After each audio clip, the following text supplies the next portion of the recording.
Pegang mic-nya. Kesini sama siapa? Sama anak-anak. Sama anak-anak. Anaknya berapa? 2. 2. Mana nggak dibawa? Panggil lagi. Mana anaknya? Panggil. Suruh masuk. Panggil, suruh masuk. Di rumah tinggal sama siapa aja? Sama Pegang mic-nya. sama anak-anak aja Pak Haji. Anak-anak aja. Anaknya berapa? 6 semuanya. 6. Iya. Oke. Ibu, anak 6. Iya. Ibu cerai mati, cerai hidup. Cerai hidup. Cerai hidup. Oh iya. Nih, anaknya duduk sini. Sini. Enggak dibawa masuk. Siapa? Adek. Adik. Adiknya siapa? Adeknya dia. Oh iya, panggil. Panggil. Panggil. Panggil. Panggil. Ambil Mbak. Nah, sehari-hari apa kegiatan ibu? Pakai mic. Sehari-hari dagang Pak Haji. Yang dijual apa? Sembako. Sembako. Oke. Nah, ini yang tahu RDAI siapa kalau boleh tahu? Papa. Hah? Orang tua saya, Bapak. Orang tua. Terus orang tua nyampein ibu gimana nih tentang RDAI kalau boleh tahu? Ini kan ceritanya kita lagi kena masalah besar gitu Pak Haji. Jadi hutang kita itu banyak banget. Sampai berapa? 4M. 4M. Iya. Warungnya ibu atau bapak yang utang atau siapa yang utang? Saya yang berhutang. Ibu yang berhutang. Iya. Nah, 4M tuh utangnya kemana kalau boleh tahu? Itu kita pinjem bank buat modal usaha. Jaminannya? Jaminannya rumah. Rumah. Sama rumah saya sama rumah orang tua. Oke. Terus? Terus ada pinjem di temen-temen gitu. Jaminannya apa? Nggak ada jaminan. Oke. Nah, tuh 4 miliar buat apa kalau boleh tahu? Buat buka tutup lubang gitu Pak Haji. Tadinya buat modal usaha, tapi terus kayak nggak ketutup, akhirnya pinjam sana pinjam sini gitu. Oke. Jadi terus, buat nutup dagangan nggak ketutup, pinjem lagi. Iya. Buat nutup nggak cukup, pinjem lagi. Iya, sampai 4 miliar. Iya. Utang ibu pribadi. Iya benar. Tokonya. Terus bapaknya ngomong apa nih tentang RDAI? Tadi kita kan bingung, maksudnya udah nggak bisa bayar sama sekali. Terus kata papa bilang coba ke RDAY, kayak papa yakin kalau ke sana kalian bisa ngadepinnya, kata gitu. Semoga nanti ada petunjuk lah dari duduk sana. Deh situ. Nah, dari 6 anak itu yang mana yang bantuin dagang di sembako? Ada gak? Satu aja? Ada 2. Ada 2, ini sama satu lagi masih jaga di kolam. Hah? Masih ikut kakeknya jaga kolam. Tadi mau saya bawa. Jaga kolam? Oh, kakeknya miara kolam. Ada kolam renang. Di mana? Di Lampung. Oh, di Lampung. Jadi anak pertama laki perempuan? Anak saya yang pertama perempuan. Ini? Nomor 2? Nomor 2 laki, terus ketiga laki, terus yang keempat itu perempuan. Kalau anaknya Mas, yang pertama perempuan, laki, yang kedua perempuan. Anaknya? Anak Mas kan bawa anak 2. Saya bawa anak 3. Oh, kesini. Maksudnya anak sambung gitu Pak Haji. Anak sambung. Iya. Nah, ini siapa? Suami. Suami, ini suami yang keberapa? Yang kedua. Yang kedua. Jadi suami yang pertama anaknya berapa ibu? Sama suami 3. yang pertama? 3. Suami yang pertama anak ketiga. Iya. Nikah lagi sama suami yang kedua. Iya. Dapat anak berapa? 1. Jadi 4. Iya. Emasnya bawa anak 2. Iya. Oh iya. Nah, di sembako ini emasnya ikut nimbrung atau enggak? Ikut. Nah, emasnya bagian apa kalau boleh tahu di sembako? Ngerjain apa? Emasnya ikut sama-sama saya kerjanya. Kita sama-sama ngejualin, sama-sama cari barang gitu, sama-sama hantar barang. Oke, nah ini anaknya ngerjain apa di dagangan sembako? Aku kadang suka jagain kasir, terus bungkus-bungkus gitu, bungkusin gula. Nah, kalau boleh tahu, mbaknya sebelum ke RDAY pernah gak datang konsultasi sama siapa lah? Pernah sama Pak Haji juga ya Mas. Nah, dia nyaranin apa atau penyebabnya apa kok bisa dagangnya minus. Apa sarannya dia kalau boleh tahu? Masukan buat saya. Sarannya itu kita suruh minta maaf sama orang tua, terus kayak cuci kaki ibu mertua, terus mertua mantan atau mertua dia? Mertua suami. Terus buat mandi suami gitu. Terus katanya sih ada kayak dikerjain apa gitu di toko itu. Nah, udah dikerjain belum disaranin sama Pak Haji itu? Udah, kita siram air dari Pak Haji itu. Nah, ada perubahan nggak? Sempet ada sih Pak Haji. Sempet ada perubahan, toko mulai rame lagi. Tapi terus mulai sepi lagi Mas. Terus kita juga ini sering sakit-sakitan Mbak Haji. Siapa yang suka sakit-sakitan? Anak. Apa keluhannya? Mimisan terus. Kadang sampai tiap hari. Mimisan. Obatnya apa tuh mimisan? Dibawa ke dokter katanya sih nggak ada penyakitnya. Kenapa nggak pakai daun sirih hidungnya? Belum sih. Wong Jawa. Oh, pakai mimisan. Terus kayak saya punggung sakit terus. Punggungnya sakit. Terus kayak mertua sering sakit-sakitan. Mertua, emang satu rumah sama mertua? Beda, cuman deket rumah.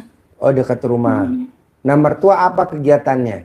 Mertua dagang juga sama tani. Oh, dagang sama tani. Oh iya. Nah, ibu umurnya berapa? 49 tahun. 49 tahun. Masnya umurnya berapa? 50. Saya 40 tahun. Umur adik berapa? 39 tahun. Oh, umur mbaknya 39. 39. Masnya 40 tahun. Masnya umur 40 tahun. 40 tahun. Oh iya. Sebenarnya nih kalau ibu setuju, kenapa ibu dagangannya terpuruk, itu cuman kuncinya satu. Hatinya ibu atau hati bapak atau hati mbaknya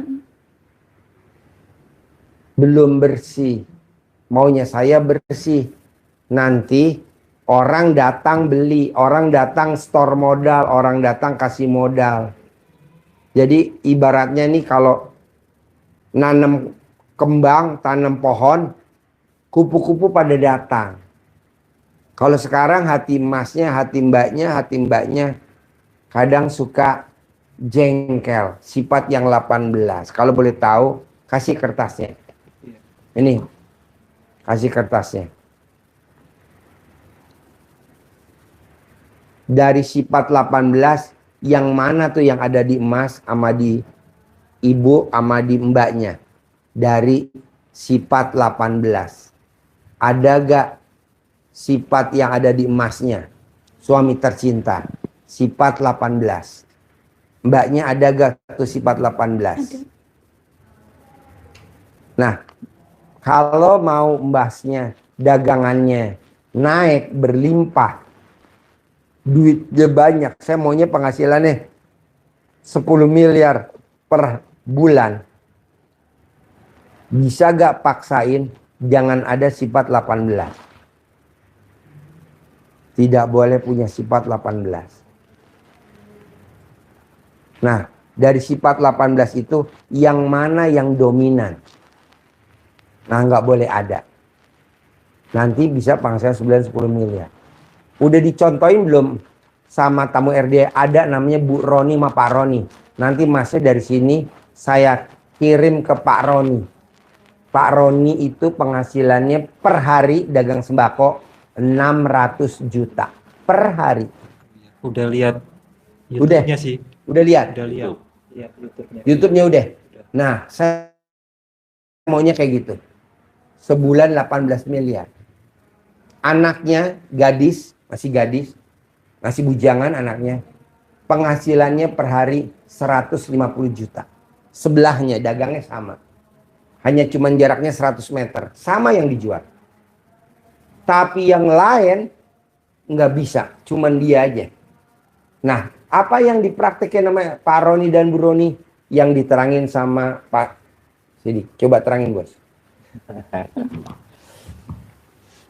Bantu menerangkan. Jadi bisa menjadi penguat. Nanti dikirim ke Pak Roni. Iya. Oh ya. Siapin yang nganterin. Ya, jadi nanti bisa lebih memantapkan diri, lihat realitanya dulu seperti apa dan sekarang sama-sama sembako. Biasanya Pak Haji begitu, kalau sama sembako diarahkan biar tambah mantap keyakinannya, tambah pede lagi gitu ya, tambah pede. Jadi begini, kenapa kita tidak cepat terkabul hajat kita? Itu karena kita belum bikin takjub Allah. Apa yang kita lakukan ini tidak menggetarkan ars Allah. Biasa-biasa saja.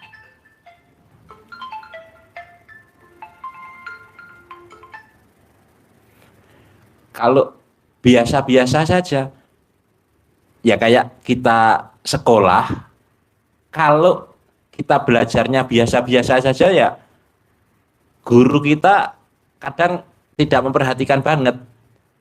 Itu. Jadi yang diperhatikan oleh seorang guru pasti muridnya yang luar biasa. Luar biasa dalam berbagai hal. Ada yang prestasinya bagus, ada yang nakalnya bagus. Itu pasti gitu. Pasti diingat, gampang diingat gitu. Kalau nakal banget ya sudah. Artinya prestasi ditunjukkan kemampuannya di olahraga, olahraganya full, dia juara terus, pasti akan diperhatikan oleh guru.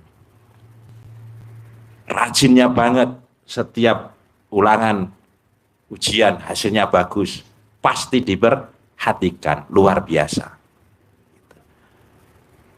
Jadi kalau ada yang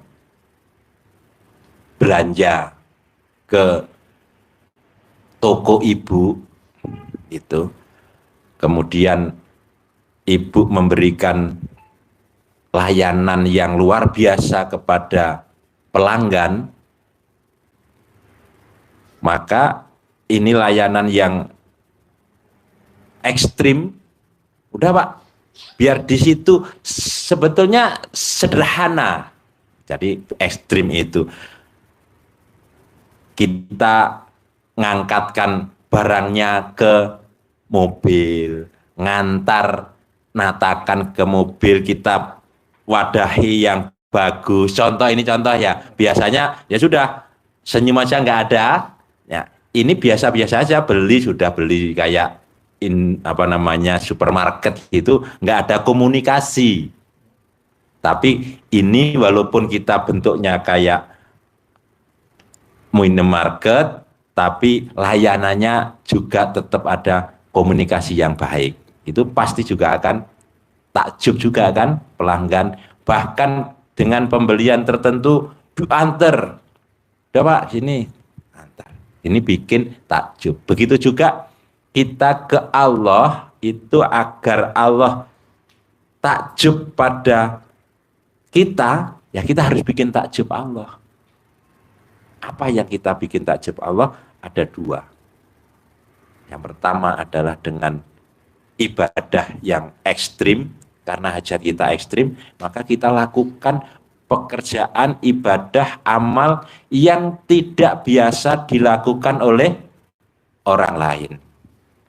Orang-orang mengerjakan biasa-biasa saja, tapi kita lakukan yang luar biasa. Itu. bikin takjub Allah, ibadah. Yang contoh gampang, anak kita, mbaknya, ya misal ini contoh. Biasanya kalau toko buka jam 6, misal, baru buka, kemudian langsung nunggu doang, tapi mbaknya ujuk-ujuk habis subuh sudah bersih-bersih halaman, sudah nyapu depan, ditata, dirapiin, sudah jam 6 dibuka, sudah siap, sudah tertata rapi. Ibu pasti takjub, akan minta sesuatu pun tidak usah minta, pasti sudah dikasih. Ku tahu yang kau mau. Ah, gitu. Maunya iPhone 16 Pro. 16 Pro yang harganya 28 juta. Nanti tanggal 11 terbit. Iya. Sekarang inden dulu. Nggak usah bilang. Karena apa? Dia melakukan sesuatu yang ibu, bapak tidak harus ngoprak-ngoprak, tidak harus dengan marah-marah, tapi dia melakukan dengan senang hati, menata semuanya rapi dilakukan. Rajin amat ini anak. Pasti ada maunya, tapi tidak sekedar pas ada maunya doang. Nah, ternyata dia rajin terus, besok terus, nggak bilang.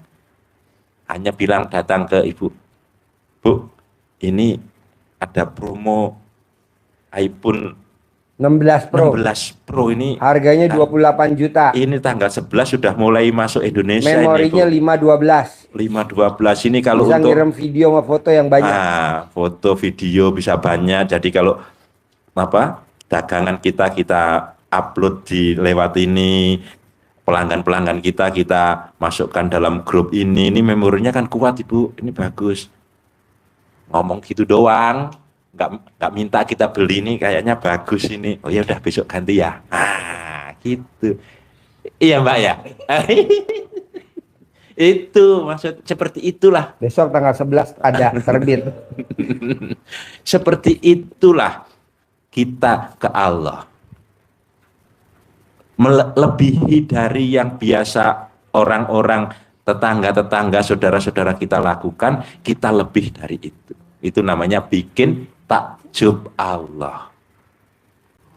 Kalau biasanya dikasih uang saku setiap harinya dia 20.000, bener?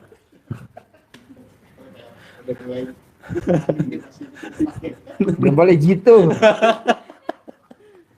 20.000. Nah, diem saja. Suatu saat ibu bapak kasih 500.000. Wow. Kira-kira gimana bilangnya? Wow. Iya. Wow. Apa? Udah untuk saku. Dia akan melakukan yang lebih enggak kira-kira? Pasti. Biasa 20.000, sekarang dikasihnya 500.000. Tambahan. Rutin, apalagi seminggu sekali dikasih bonus. Nah, ini dikasih. Pasti akan takjub pada bapak ibunya.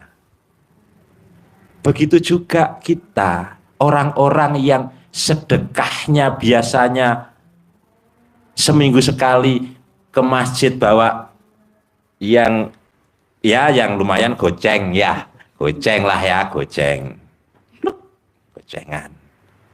yang dimasukkan setiap Jumat. Nah sekarang Bapak Ibu sedekahnya setiap subuh mulai dari misalkan 200.000, 300.000, 500.000.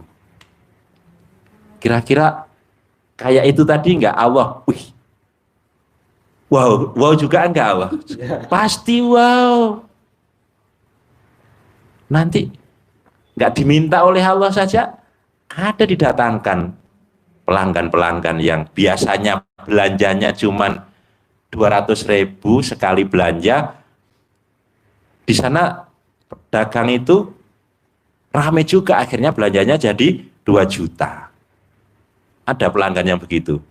Ada.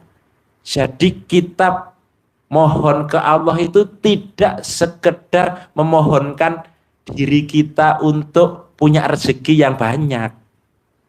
Itu kalau toko, karena punya pelanggan kan, kita justru mendoakan pelanggan-pelanggan kita biar punya rezeki yang banyak, tokonya dia tambah rame, tambah rame, tambah rame. Gitu. Sehingga dia beli ke Bapak Ibu jadi banyak belanjanya. Ya, itu yang bikin takjub Allah saya kesana sini itu untuk memasukkan energi positifnya ke Bapak Ibu bahwa logikanya masuk begitu ya, masuk logikanya. Nah, 3 cara yang disampaikan Pak Haji tadi, yang pertama itu adalah kita harus wajib, tidak boleh tidak, untuk siap atau tidak siap, ikhlas atau tidak ikhlas, harus rela menerima ketetapan takdir Allah yang telah ditetapkan kepada kita saat sekarang. Itu pondasi dasarnya kita. Terima dulu ketetapan Allah. Kenapa ini menjadi dasar?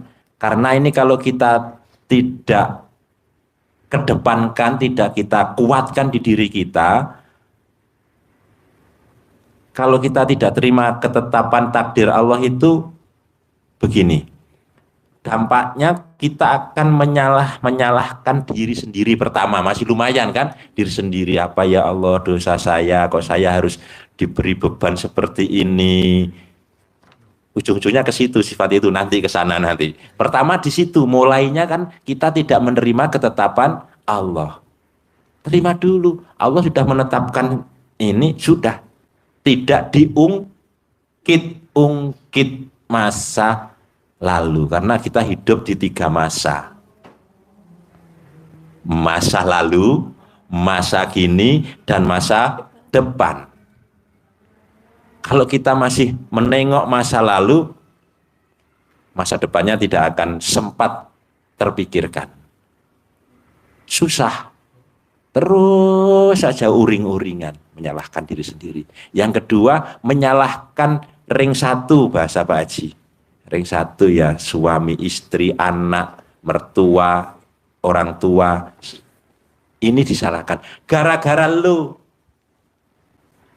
Gara-gara lu. Gara-gara kamu. Saling menyalahkan. Ntar kalau sudah parahnya lagi, kita akhirnya menyalahkan Allah. Allah, ini yang parah. Maka Allah mengingatkan betul tentang hal ini. Tidak boleh, ini dasar. Maka Pak Haji selalu menekankan yang pertama pasti ini. Kalau ini dilanggar, ini tidak bisa dipegang kokoh di hati dengan kuat. Amalan, ilmu yang lain, yang kedua, ketiga, dan apa yang ke sana, nggak ngaruh. Karena pasti akan runtuh. Runtuh. Kuncinya di sini. Kalau sudah menyalahkan Allah, marah nggak Allah? Pasti marah. Saya maunya begini. Jalani dulu. Hadis qudsinya, firman Allah itu yang tentang hal ini ada 3. Tapi saya ambil yang ujungnya saja lah ya, yang ujung terakhirnya. Barang siapa yang tidak menerima ketetapan takdirku, maka keluar dari kolong langit bumi ini dan cari Tuhan selain aku. Itu. Contoh ini yang gampang dipahami logika kita. Bapak, ibu punya karyawan. Ibu bikin aturan-aturan, peraturan, SOP melayani di toko ibu bapak harus SOP begini. tahu gak singkatan dari Sistem Operasional Prosedur. SOP, Sistem Operasional Prosedur. Cara-cara melayaninya. Nah, itu sudah ditetapkan. Nyapa. Bagianmu ini nanti harus begini, harganya Ngambil sekian. barang mesti yang paling atas dulu, nggak boleh yang bawah, barang. takutnya roboh. SOP tuh. Nah, nggak nurut tuh Nggak karyawannya yang dikasih tahu. Tahu. Marah nggak? Berontak. Enggak sebegini. Dia nggak nerima. Yang sudah capek-capek bikin peraturan baru diumumkan sudah langsung dibantah. Marah enggak? Marah. Ya udah, kalau nggak mau keluar aja. Cari kerja kerja ke tempat lain. Allah juga begitu. Begitu. Allah sudah menetapkan. Ulangi lagi Allah di Al-Quran. Komplainnya begini. Sesungguhnya, nanti biar diterjemahkan Pak Haji konklusinya ini. Ini utuhnya begini. Sesungguhnya aku ini Allah. Tidak ada Tuhan selain aku. Barang siapa yang tidak ridho, tidak sabar terhadap cobaanku, tidak mensyukuri segala nikmatku, serta tidak menerima ketetapan atau takdirku, maka keluarlah dari kolong langit bumi ini dan cari Tuhan selain aku. Diusir. Diusir itu bunyi utuhnya begitu. Konklusinya Pak Haji yang siapa yang tidak mengaminkan takdirku dan tidak mensyukuri nikmatku, keluar dari kolong langitku dan cari Tuhan selain aku. Ya. Diusir. Kayak karyawan tadi. Kan nggak enak kita kalau protes. Ibu udah bikin aturan, suami istri sama anak udah diskusi. Pokoknya kalau ngambil barang yang atas dulu ya, yang bawah jangan, karena takutnya rubuh. Ini karyawan ngambil yang bawah karena dia maunya ringkes, maunya cepat. Marah gak ibu? Marah. Lo nggak nurut, keluar dari sini. Nah, Allah juga begitu. Lanjut. Terima dulu, ya. Ini dasar. Harus bisa dan harus mampu. Kalau kita masih ungkit-ungkit masa lalu, karena kalau sambungan begini kan berpeluang untuk nanti Pak Haji membahas yang lebih detail lagi. Ini berpeluang untuk terjadi hal-hal yang itu. Saling punya masa lalu. Dan ini jadi ibu riskan. nggak boleh ingat masa lalu sama si mantan. Nggak boleh. Bapak nggak boleh ingat lagi sama masa lalu si mantan, si bangsat. Nggak boleh. Jadi terima aja ini apa adanya. Telan mentah-mentah, enak gak enak ditelan, emang adanya dia. Si mantan, si bangsat biarin. Gitu. Iya. Peluangnya memang banyak gitu ya. Makanya ini ujian yang di nomor 2. Tadi satu itu, dasarnya harus kuat. Yang kedua tadi sudah disampaikan Pak Haji, jaga hati dari sifat-sifat yang busuk. Nah, ibu hatinya mesti dijaga sama bapak. Nggak boleh nasehatin anak. Nggak boleh nasehatin karyawan. Kenapa? Karena anak dan karyawan ciptaan Allah. Jadi yang merubah sifat, karakter, tabiat, sifat anak dan karyawan hanya Allah. Kenapa bapak dan ibu nggak boleh nasehatin anak? Karena anak kalau dinasehatin nurut, alhamdulillah. Kalau dia nggak nurut kan ibu jadi jengkel. Jadi sifat busuk. Bapak nasehatin karyawan nggak nurut kan bapak jadi jengkel. Jadi sifat busuk. Nah, sifat busuk itu jadi bisa ngerubah semua tantangan ekonomi, semua tantangan rezeki. Lanjut. Ya, jadi di pesan ini penting sekali. Nabi bahkan mesan ke kita semua, ingat, di dalam tubuh manusia itu ada segumpal daging. Apabila dia baik, maka baik seluruh tubuh. Tapi kalau dia busuk, maka rusak seluruh tubuh. Dia adalah hati. Hati. Ini ilmu yang disampaikan Pak Haji bahwa rezeki yang mengejar kita, bukan kita yang mengejar rezeki. Salah satunya adalah dasarnya hadis ini. Kenapa demikian? Kalau hati ini kita jaga kebersihan, kejernihannya dari sifat-sifat yang busuk, berarti energi yang ada di diri kita adalah energi positif. Kita tanam taman bunga hati kita yang berbunga-bunga, berbinar-binar, senyum merkah, semerbak, sehingga energi positif mengundanglah rezeki datang ke kita. Tapi kalau energinya yang negatif, maka rezeki akan pergi, tidak akan datang. Seperti halnya contohnya kita mau megang kupu-kupu, kita kejar kupu-kupu. Satu, capek. Yang kedua, butuh waktu panjang mengejar. Yang ketiga, kepegang kupu-kupunya jadi rusak. Setelah kita pegang paksa, rusak. Setelah kepegang, manfaatnya juga nanti kurang bagus.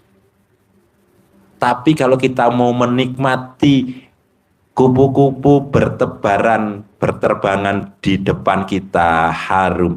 Kita caranya apa?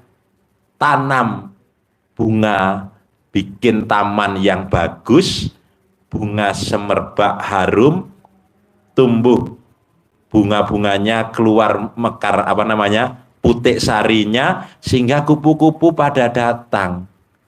Ada yang berwarna-warni, ada hijau merah yang berpelangi, ada yang kembang-kembang dan sebagainya, ada yang kecil, ada yang gede. Kita tinggal duduk manis, kupu-kupu ada datang menikmati keindahannya.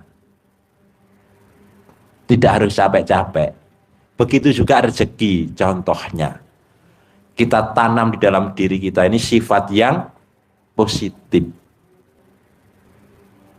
Itu dasarnya satu hadis Nabi tadi. Yang kedua, kalau kita ingin rezeki kita dilipat gandakan oleh Allah, bisa. Kata Allah, mudah. Caranya bersihkan hati dari sifat yang busuk.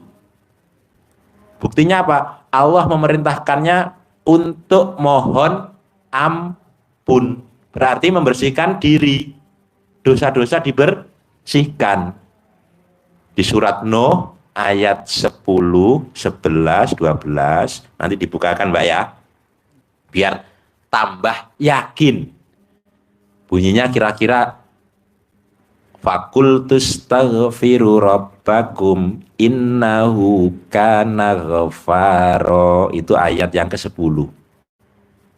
Maka mohon ampunlah kepada Tuhanmu, sesungguhnya Dia Maha Pengampun. Kita yakin Dia pasti mengampuni dosa kita, menghapus kesalahan-kesalahan kita kalau kita mau.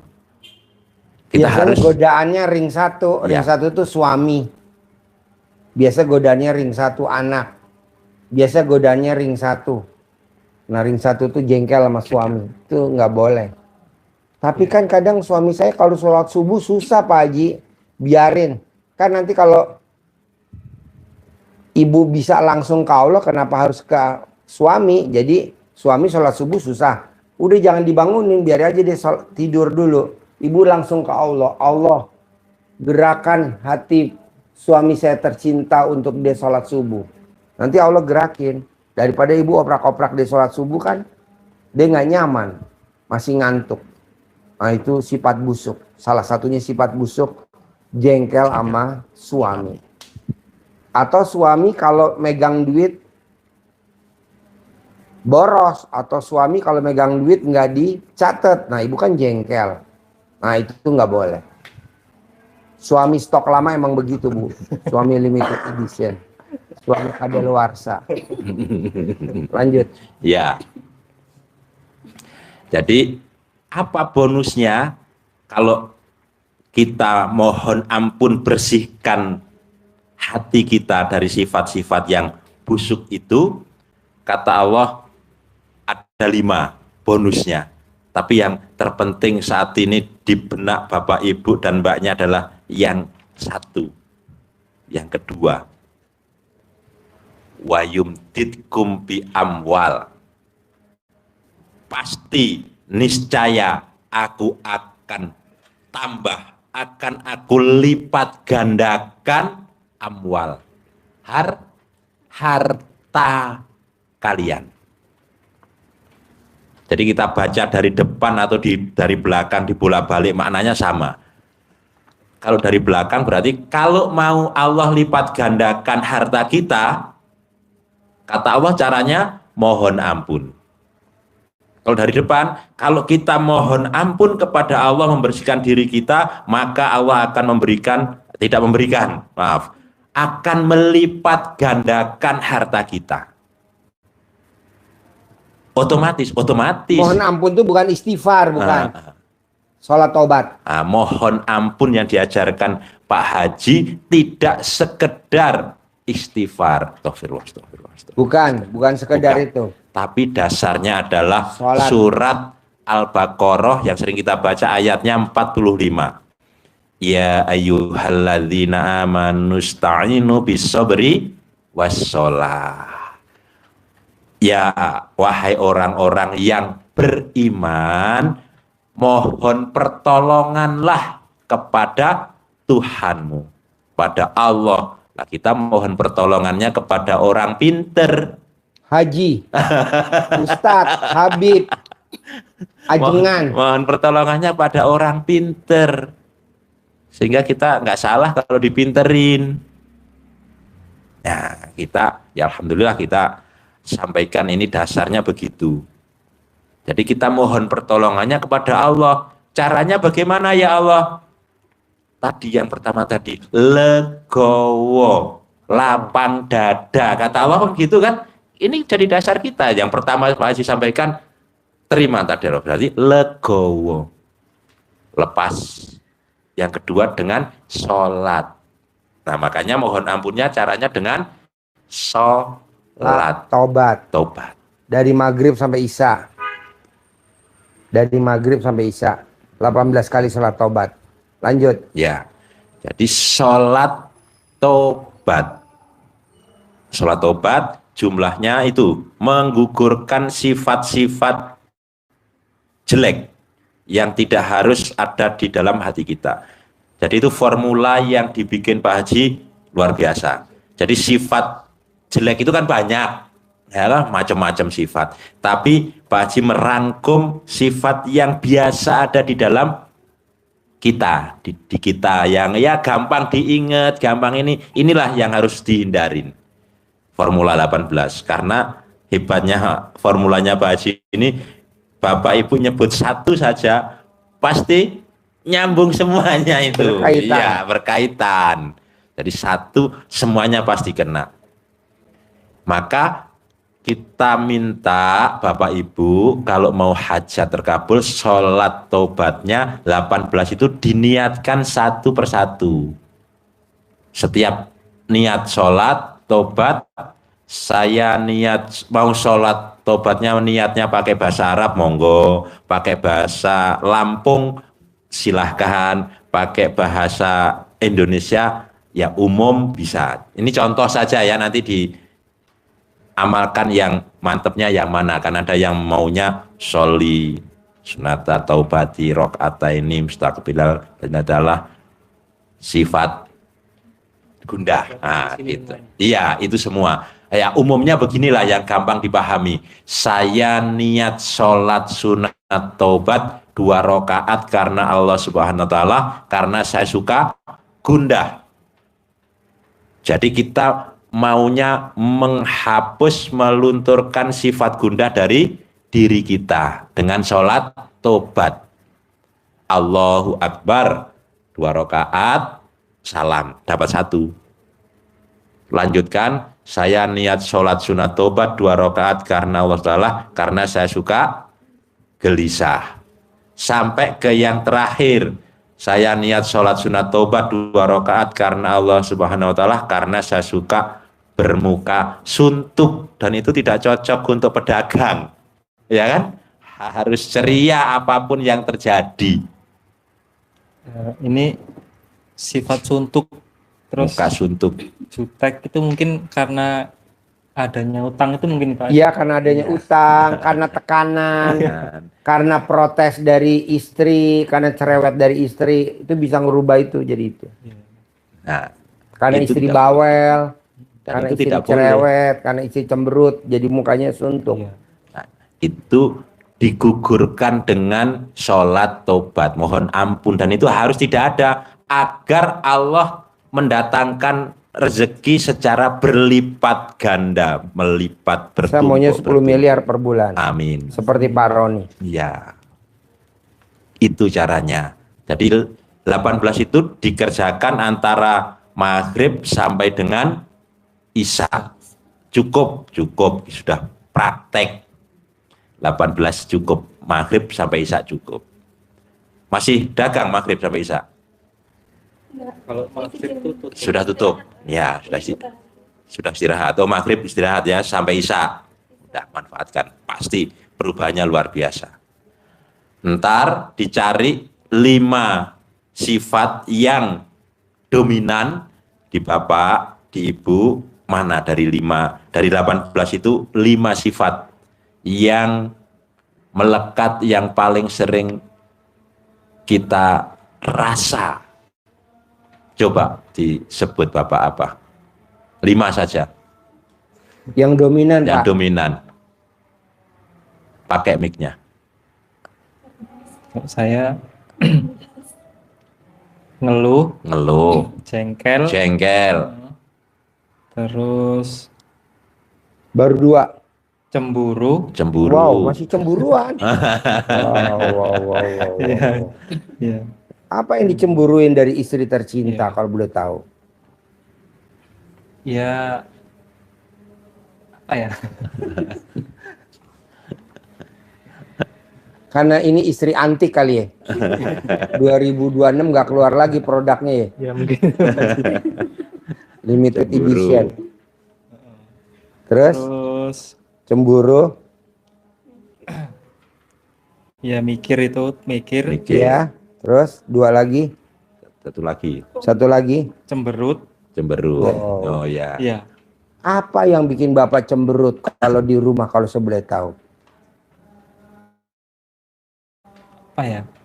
Mungkin kalau ngomong nggak pernah apa namanya? Didengerin. Denger gitu. Karena Bapak omongannya nggak ada duitnya. Iya.